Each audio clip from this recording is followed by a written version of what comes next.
Caleb Williams and Trevor Lawrence are two of the biggest winners from this coaching cycle. We'll tell you why in this episode of the Locked On Dynasty Football Podcast.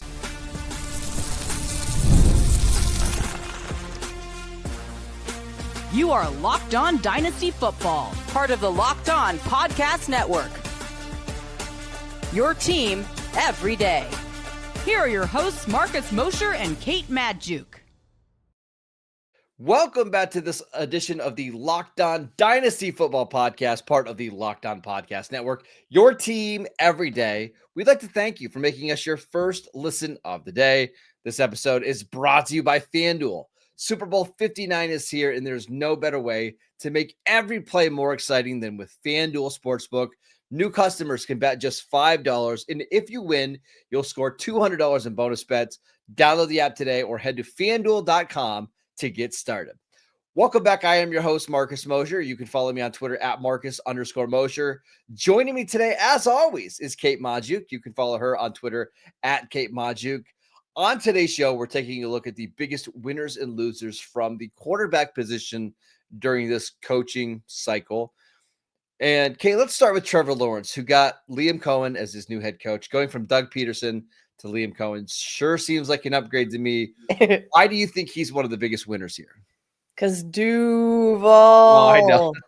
I don't know if anybody missed that little introductory Duval here from Liam Coen, but please, if you are like superstitious and believe that weird, quirky moments at a press conference can be indicative of future success, go back and look.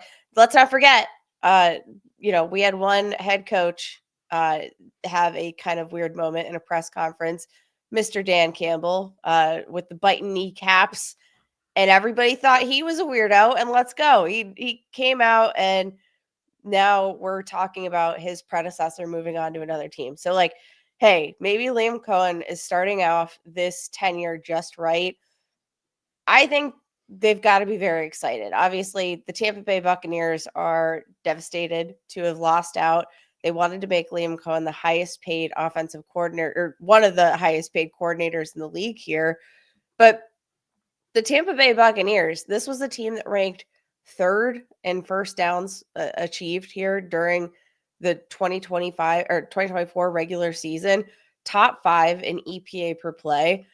This was an offense that was a high volume offense, was proficient in terms of the passing attack, found a way to continue to emphasize, what I think Baker Mayfield had the capabilities of physically as a runner, but hadn't seen a ton of that. Like, all of that could translate, I think, fairly well here to Trevor Lawrence and what they've got going on in Jacksonville. Trevor Lawrence, for being as big a dude as he is, has some mobility that I think could translate to maybe a little bit of rushing production on the ground, not make it the crux of his game, but like, they've got some pieces to work with. So I think having a offensive-minded head coach that, maybe is a little bit more modern, up to date in the mix right now is going to be huge. I'm so excited that Trevor Lawrence gets to play in a modern offense with condensed formations and play action and motion and movement. Like, this is the first time, maybe ever, that Trevor Lawrence gets to play in a modern offense, because he was with Doug Peterson over the last couple of years, Urban Meyer, and then he was with Dabo Swinney and Clemson. Like, this is going to be a completely new offense. It's going to allow him to probably throw the ball 35, 40 times a game. But one of the things I do like about Liam Coen is that wherever he's gone, the run game has been really good. And I think that's really going to help Trevor Lawrence, where he doesn't feel like everything is put on his shoulders. I think Ben Johnson is a better coach, and we'll get to him in a second. But I think Liam Coen, what he's going to be able to do with Trevor Lawrence is really maximize this offense. How much is that going to impact his dynasty value? We can get to that, but I just think going from Peterson to Liam Coen is a massive upgrade for Lawrence. What two stats that I think kind of emphasize maybe the difference in kind of what we're going to see. You mentioned the just kind of modernness of the play calling. This year, the Bucs ranked 12th in motion plays called. They ranked top 5 in what PFF deems trick look plays. So this is, again, like trick plays, designing trick plays. That is something that we're always looking to give the defense moments of pause where they have to think. Obviously, you have to make those decisions in a split second, but any split second, even that you can buy from the defense where you're creating confusion, that is something that is going to open up your playmakers. And the Tampa Bay Buccaneers ran 108 such plays per PFF last year in the regular season. There were only 4 teams in the entire NFL that ran more than 84 of those plays. The Rams, Green Bay Packers, Tampa Bay Bucks, and the Kansas City Chiefs. And I think all of those offenses are generally pretty good for a reason. Like Green We Bay. should also mention Liam Coen came from the Rams. He was the offensive coordinator of the Rams just a couple years ago. So coaching under Sean McVay, I'm sure he learned some how to design a quarterback-friendly offense. Yeah, I think this is going to be huge. And again, the weapons that we have here in Jacksonville, we've talked about the possibility of Travis Etienne, moving on, maybe finding a change of scenery here. But the base of Trevor Lawrence, Brian Thomas Jr., when healthy, we've presumed Christian Kirk could move on, but Evan Ingram, a fantastic and particularly efficient receiving tight end. Like, they've got some juice to work with. Even, Gabe Davis, not the biggest fan of his overall game, but he does serve a purpose at times, which is to open things up down the field and be that kind of jump ball specialist. Well, if you're opening up things around the rest of the team, that role might be even more efficient in and of itself. Last thing I want to mention, Trevor Lawrence, QB 23 in our latest batch of ADP from Dynasty League football, behind the likes of Anthony Richardson, JJ McCarthy, Michael Penix, Bryce Young. Sign me up. Yeah, I've got a feeling by the time we see the ADP in February, now that we know Liam Coen as the head coach, it ain't going to be QB 23 for Trevor Lawrence. We should mention Caleb Williams. He got Ben Johnson. Ben Johnson was the crown jewel of this coaching cycle. How much is this going to help Caleb Williams, who's already up to QB 10 in our startup drafts? I mean, you have to, again, for a lot of the similar reasons here. I think, especially being in the NFC North, Ben Johnson, a really great fit here, because what we saw him do so well with the Lions is actually put forth a pretty run-heavy offense. They wanted to run the ball. They wanted to be this physical offense, but that created so much, momentum for some of these explosive plays elsewhere in the passing game. And I do think that that's kind of a Caleb Williams specialty. Like, I think, take some pressure off of Caleb Williams with that run. I think they're going to need to bring in some reinforcements at the running back position. Maybe a Najee Harris could be a good fit in that cold weather, physical football player. Like, they're going to need to bring in reinforcements. It can't just be DeAndre Swift here. But I do think that his style of play calling, matching that physical type of football with the explosive plays, can kind of match what Caleb Williams does really well. Yeah, I'm curious to see how different this offense looks compared to what we saw in Detroit. They obviously don't have the offensive line right now. I'm sure Ben Johnson's going to want to address that in free agency in the draft. So I think what we'll see, Kate, is more moving the pocket around to help Caleb Williams. He's always been somebody who's really good at throwing on the run. That's not a strength of Jared Goff. I don't expect Ben Johnson to be so rigid where he's like, hey, this is my system and everybody has to adapt to it. I think he's a good enough head coach or good enough coach to show like, hey, this is going to be the Chicago Bears offense. It's going to look different than Detroit, but it's going to be just as effective. So I do expect more design quarterback runs, getting him off platform, getting him on the move. How much will this help his dynasty value? I think that's going to be determined. But at QB 10, he's already being valued as one of the top 10 quarterbacks in dynasty right now. I want to see how it plays out before I move him up more. I think that's fair, but I do think like where he's sitting feels like a pretty fair evaluation. I mean, obviously there was kind of a roller coaster experience here for Caleb Williams, but for as bad as his season felt, and it felt quite bad at times, and I don't just mean felt bad because he took 68 sacks No, this year. no. That's ouchy. We've got to, I think that has to be like Ben Johnson's priority number one is not just, making those investments on the offensive line, but figuring out like, how do we get the ball out of Caleb Williams' hands? I think part of that is going to be like more experience. The game slows down a little bit and you just become a little bit more wiser about, making those throwaways or taking those checkdowns versus going for the hero play. And some of that's going to come with time. We kind of saw that with Josh Allen, wrangled his game in with experience. Patrick Mahomes kind of wrangled his game in with experience and the way the defense is adjusted. But all in all, okay, 20 touchdowns, 6 interceptions for a rookie that played 17 games. I think Caleb Williams' season probably is a little overlooked when we consider his overall mobility and added another 489 rushing yards to that mix. Like that's not bad. Almost 4,000 scrimmage yards here. Real quick before we go, Caleb Williams QB 10, Jordan Love QB 9, Bo Nix QB 8. I think the top 7 are pretty much set in stone. I wouldn't be surprised to see Caleb Williams and Bo Nix flip this offseason. As great of a rookie season as Bo Nix had, I think the excitement of Ben Johnson could get those ADPs to move. So keep an eye on that. Okay, let's talk about. I'm an idiot, by the way. It was 4,000 scrimmage yards. Forget to carry the one, all that jazz. But Caleb Williams, hashtag underrated. There you go. Let's talk about Drake Maye, the number 3 pick from the 2024 draft. What did we think of the Mike Vrabel / Josh McDaniel hires? We will get to that next.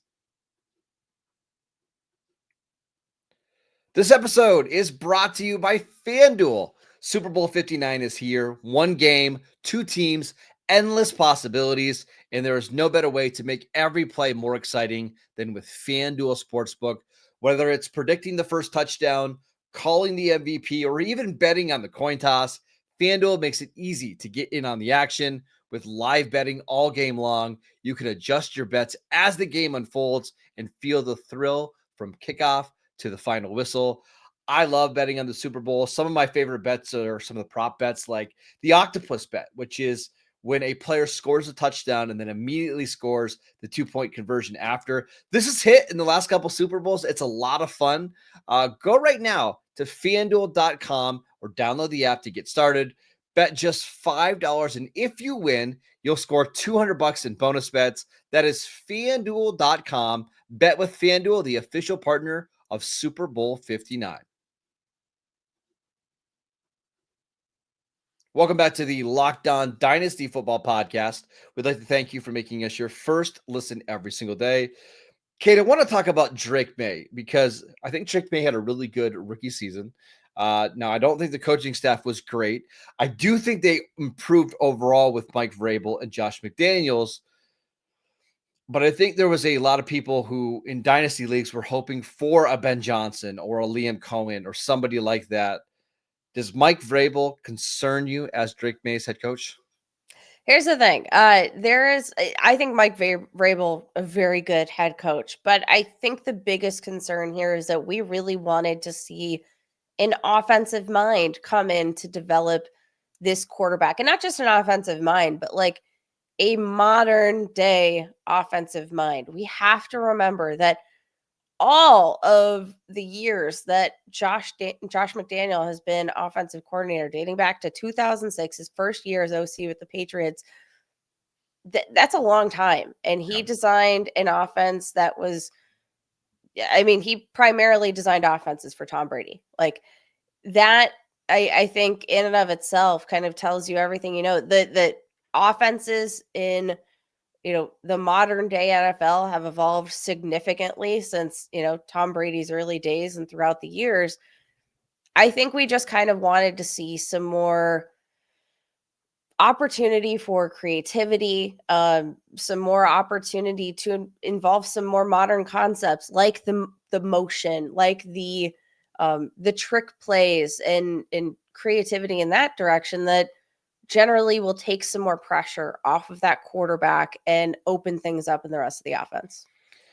So I've got really mixed feelings on Josh McDaniels, who is back in New England for, I think, the 19th time. I'll have to double check. I got to watch him up and close when I was covering the Raiders and when he was there for a year and a half. The players hate him. I'll just say that first of all. They hate the long hours, and it's a really complex offense. But it does use a lot of heavy play action and a lot of quick throws to get the ball out of the quarterback's hands. Now, the Raiders had Jimmy Garoppolo and Aiden O'Connell at the time, so it wasn't Brian Hoyer. So it wasn't like they had the most talented quarterbacks, but you did see a lot of throws over the middle of the field. And Drake Maye is just bigger, better, and stronger than all those quarterbacks that I just previously mentioned. So I do think there's a possibility where, I mean, we're seeing him throw 15, 20-yard shots over the middle of the field pretty consistently.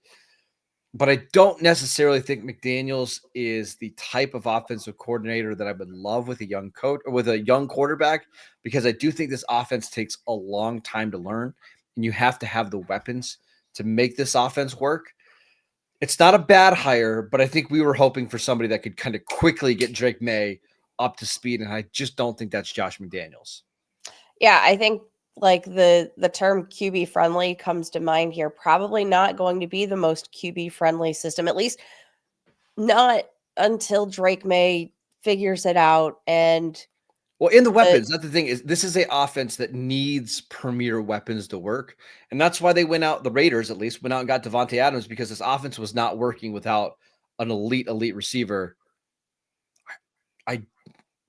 I really wonder what this is going to look like, unless they go out and they surprise us and they get a T. Higgins or they select Travis Hunter in round 1. I don't know. And I don't know, Marcus, like if you need like a top, and I'm not saying obviously top tier receiving weapons helps every single offensive coordinator, helps every single quarterback, like obviously, but if you need to go out and get a Devontae Adams because your offensive system doesn't work without a superstar, and I can't trust the organization maybe to go out and get the superstar. When's the last time New England made a play for a superstar? They were in the mix for Brandon Ayuk. Yeah, I mean, it's been a while. Like, name the last quote unquote superstar that you think would fit kind of that Devontae Adams mold that the Raiders were, or sorry, the Patriots actually were bold enough to probably Randy Moss. Like, yeah, it's been a while.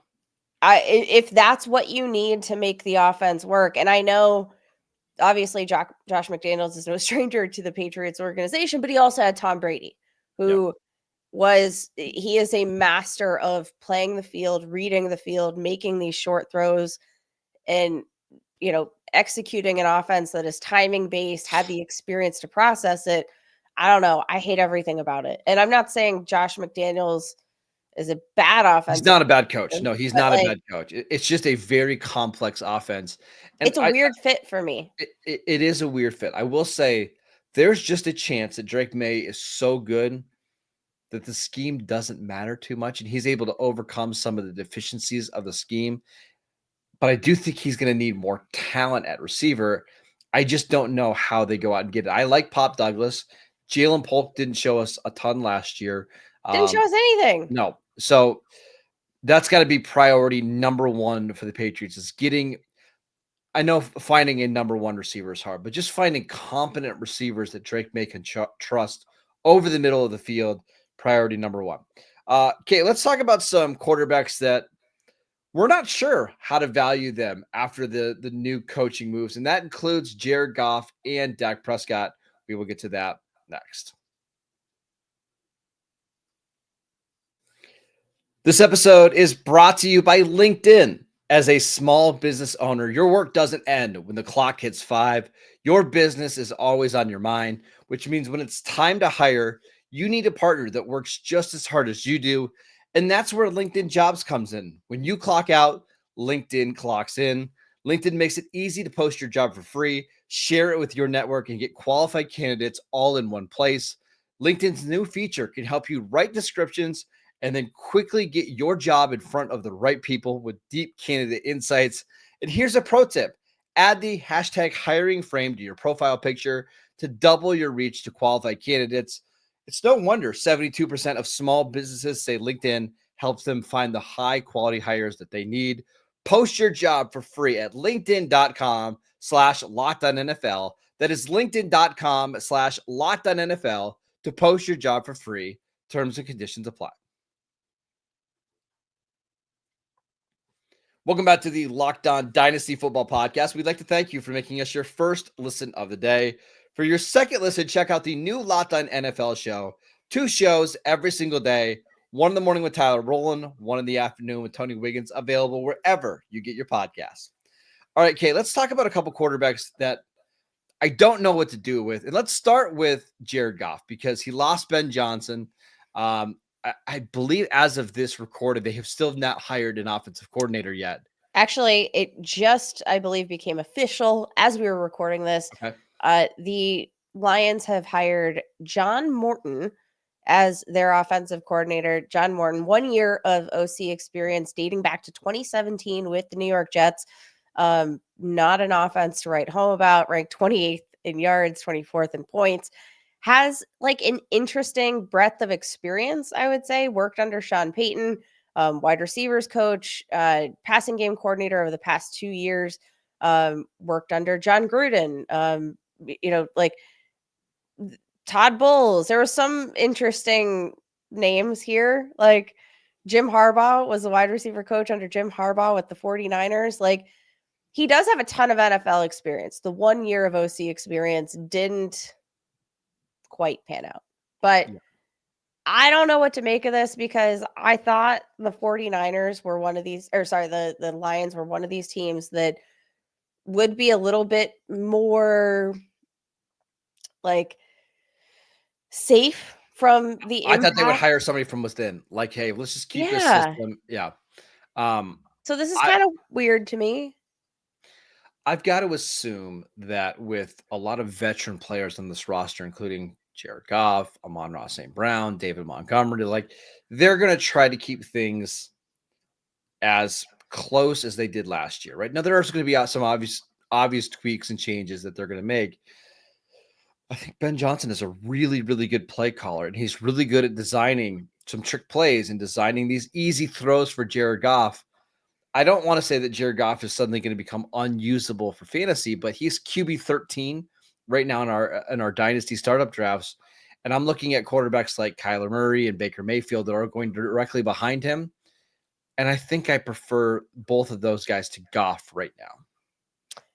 I think that's fair, especially considering the fact that Goff doesn't have a ton of like mobility, right? Like that's not, you're not going to get a ton of rushing yards. Now, I will say, as far as being like promoted from within, we actually did have 1 year of experience where John Morton was a senior offensive assistant under Dan Campbell with the Lions 2022 before he went on to the Denver Broncos. So he's not a total stranger, but what was his role as senior offensive? I don't know. Like I genuinely don't know, but I will say this about the Lions in terms of like personnel. I don't think that I think Ben Johnson, brilliant play caller, brilliant OC, but I also think that the core of weapons that they have here in Detroit is super, super talented. Yeah. So when I'm looking at, did Ben Johnson elevate them past what I believe their perceived talent level to be? I don't think so. So like, I think the floor is probably safer with this Lions offense in terms of being, safe from an offensive coordinator change that could diminish value than most groups of offensive weapons. I agree. I can't imagine it being better, right? So No. the only way to go is down, and maybe it only goes down slightly. And there's some natural regression that's going to happen for Jared Goff, who had. But to be fair, how could you really reasonably go up, right? Exactly. Like this was already I an think offense that was atop the league. Like this is an offense that, I mean, ran a ton of plays, ran more successful plays in the regular season per PFF than any other offense. 469 plays were deemed successful per PFF. The second closest amount, 445. I know. And that was with Liam Coen and the Tampa Bay Buccaneers. So like, I don't think, like, no matter who was going to be in, even if it was, Ben I Johnson, think we that's might the have point. seen A some natural setback. regression. I Yeah. agree. So I don't think there was nobody that the Lions were going to be able to hire as an offensive coordinator that would get us more excited than Ben Johnson, right? So that's part of this. And I think you're Yeah. going to see that reflected in the February ADP. But I think it remains to be seen how much of a drop this is going to be, because if it's only like a 5% drop in production compared to what we saw last year, he's still going to be an every week QB1 for us. But if it's a 15 to 20% drop, now that's when it becomes an issue. I also want to mention Dak Prescott, who got Brian Schottenheimer as his head coach. Schottenheimer was the offensive coordinator last year for Dallas, but he didn't call plays. That was Mike McCarthy. McCarthy has been great for Dak Prescott's dynasty value and fantasy value because he lets him just throw the ball all over the field. And Dak and Schottenheimer have a really good relationship. So I do think there's going to be some things that help. Schottenheimer mentioned in his press conference yesterday, they want to use more motion. They want to use more tempo, some condensed formations. But he also talked about going under center a little bit more and really trying to improve this run game. Not to the point of like, we're going to run the ball 40 to 50 times a game, but to the point like we need to be a little bit more balanced on offense. So I The think only there's a problem chance is, where's that running back, Marcus? they're going to probably get him at 12. What's Hey. coming up? Uh, I think there's a chance that Brian Schottenheimer is a good coach for Dak Prescott and the Cowboys, but not a good coach for Dak's fantasy value and dynasty value. And that's where I'm a little bit concerned. So Dak at QB 19 feels about right to me. There's a couple guys, one or two guys ahead of him that maybe I disagree with, one or two guys behind him that I think should be over him. But yeah, QB 19 feels about right for Dak right now. Okay, I want to dive into the mind of the Cowboys expert here. Obviously, Locked On Cowboys co-host Mr. Marcus Mosher. Can you give us a little bit more insight about why this might be a net positive for Dak Prescott in the offensive scheme of things, but For that real life doesn't or for improve dynasty? the dynasty value? Well, because I think the Cowboys want Dak to go under center more, and it's better for your run game when your quarterback is under center. Your running backs can get downhill quicker. I think that it's going to be more play action passes, which Dak has always been great at. But I don't think we're going to see the sheer volume of passing attempts from Dak that we've seen in previous years. So again, I think this could make Dak a better quarterback, and I think it could make the Cowboys a better team. They've had some big issues when it comes to the playoffs and being able to establish the run. But I just don't see very many of these games coming up where they're throwing the ball 45, 50 times, which was pretty common under Mike McCarthy. Okay, all of that makes a ton of sense. Now, I think the best way to close this out here then with your top Cowboys analysis, should we be worried about CeeDee Lamb? Is there No, any downgrade of CeeDee Lamb? no, because I'm looking at the other receivers on this roster. Brandon Cooks is a free agent. Jalen Tolbert is going into the final year of his deal. Jonathan Mingo is Jonathan Mingo. Like, they just don't have very many other weapons. And I think Brian Schottenheimer knows, like, hey, our best offense is just getting CeeDee Lamb the rock 10 plus times a game. So no, I'm not discounting CeeDee at all. Whew, thank goodness. I know. Yeah.